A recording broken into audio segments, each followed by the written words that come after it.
मृत्यु का सामना, और इसमें शुरुआत में भी आया है कि हर जीवन का आदि भी है और अंत भी। अब हमें रिकवरी में चलते हुए अपने आप को मानसिक रूप से ये तैयार रखना होगा इस बात के लिए कि माना कि आप रिकवरी में चलकर एक अपने कर्मों से खुशियों को प्राप्त कर रहे हैं, लेकिन कभी भी ये भी संभव है कि किसी भी दुख का आ जाना। हम खुशियाँ तो अपने कर्म से प्राप्त कर ही रहे हैं या दूसरों के कर्मों से रिफ्लेक्शन आ रहा है खुशियों का, वो भी महसूस कर रहे हैं, लेकिन अपने दिमाग को ये भी तैयार रखना होगा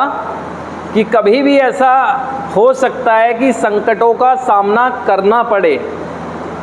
हम अपने दिमाग को इसलिए तो तैयार कर लेते हैं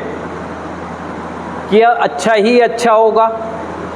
इस बात के लिए तैयार नहीं कर पाते हैं कि यदि बुरा हो गया, है ना।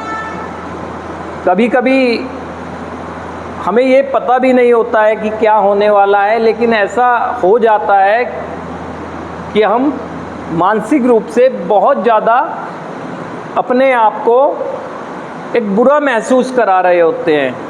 तो ऐसी स्थितियों के लिए तैयार करने के लिए ये विचार आया है, और इसमें एक शब्द आया है कि प्रियजन की मृत्यु, यानी हम ऐसा हो सकता है, चाहे वो हमारे परिवार में हो चाहे हमारे मित्रों में हो,